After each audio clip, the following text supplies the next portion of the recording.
Cristina, thank you so much for being here with me. Happy Friday, by the way, and thank you. Thank you for your time. Thank you, Ivan. It's a pleasure to be here with you and to see you.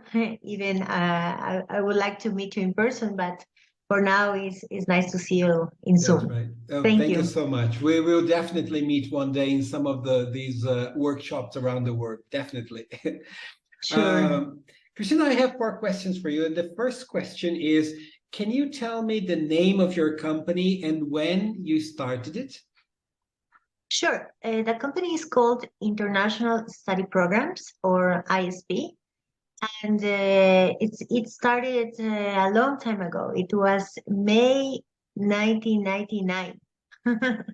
So it's more than 23 years now. Okay, incredible. 23 Mhm. years on the road. Amazing, amazing. And why or how did you start working with international education? Of so many things, why did you decide to go to the international education business? I had a travel agency for 5 years, and because that's my career, I studied travel and tourism management. Mhm. So I really like traveling. But once I was invited to an ISP fair, because I think at that time travel agents were invited. There were no agents like today, right? So I thought it was very interesting because I studied abroad. I did courses in the US, in London. So I thought, oh wow, I really like this. I like international education. I like traveling. I went to a fair in Miami and I got in contact with lots of schools. So I decided to open a separate business from the travel agency. I decided that I this is my passion, that I will do it for a long time. And well, Mhm. actually, it has been a really long time. Mhm. So that's the reason why I started the travel agency. I sold my shares to my partner and I dedicated exclusively to the travel and education industry. Okay, great. So it's almost 25 years on the road now, huh? Uh, 23, 24? 23, next year is going to be 24. Yeah, 24. I can't Okay. believe it. I Yes. sound old. No, I mean, very lots of stories and experiences. I'm sure you have with you. Fantastic. And um, so you started back in 1999, almost 25 years on the road. From now on, how do you see the future of international education? Well, I see it. It has well, in these years, in these more than 20 years, I've seen it grow so much, and a lot of interest. And for the future, I think this will keep on. You know, people more and more want to see the world, travel, Hmm. and not only for the academic reasons, but for the personal experiences they want to have. Hmm. Yeah. So I see it. I see it's going to grow and grow more and Hmm. more. Okay. But of course, we have to take into account technology, right? It's Because true. I remember, for example, when I had a travel agency, we had the customers that liked us to talk to them in person, and Hmm. then all these online services started, like Expedia, and all these.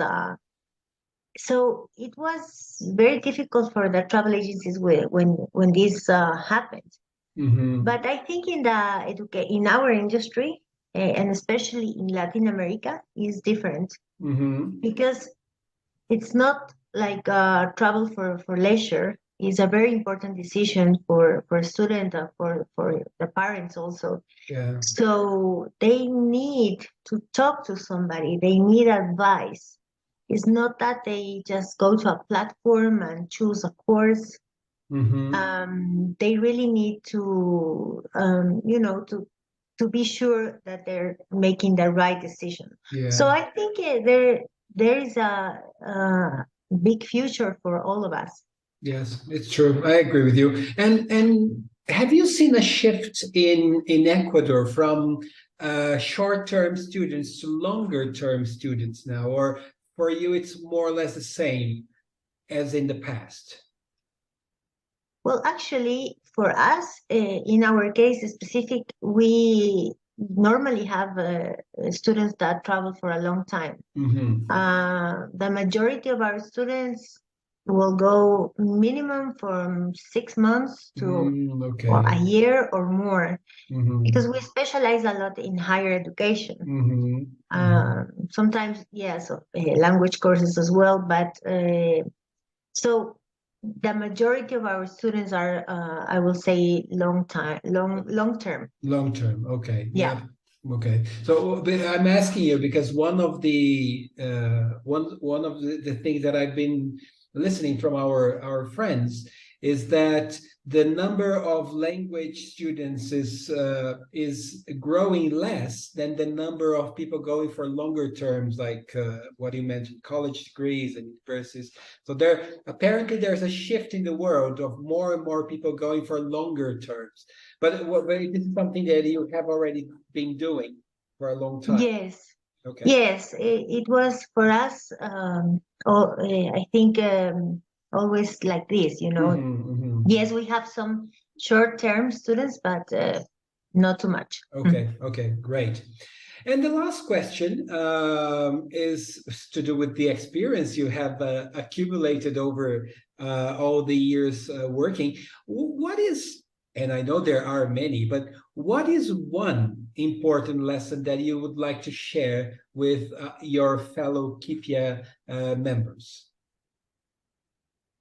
Well, I think that it's very important to be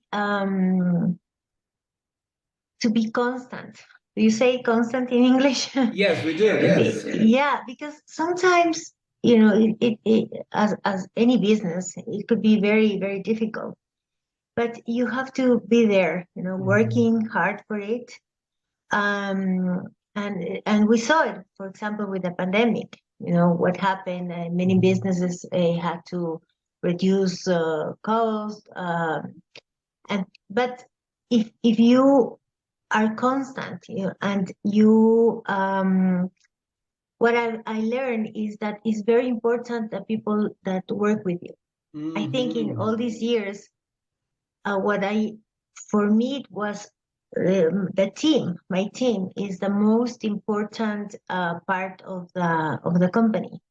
So to have people with you that is you know, have a good preparation and also are willing to give a very, very good customer service and want the students to be very happy, right? That's very important. So for me, it's the team.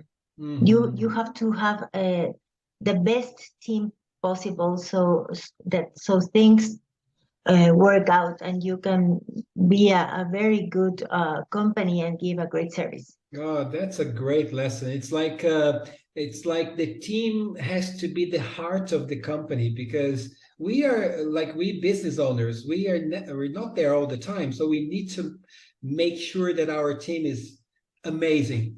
So that's a very good lesson. Thank you for sharing that. Thank you. This is incredible. Great. Okay, so Cristina, thank you so much for your time. It was amazing. It was a very short chat, but incredible and lots of lessons, lots of things to think. And I really hope I can meet you someday. You are speaking from Quito now, right? Quito, Ecuador. Yes, yes. That's right. And of course, you're more than welcome to come to Quito. It's very beautiful here. Thank you so much. I will definitely. And once again, thank you so much. Have a lovely weekend, and I hope to talk to you soon again. Thank you, Ivan, so much for everything. Thank you. Take care. Bye-bye. Take care. Bye.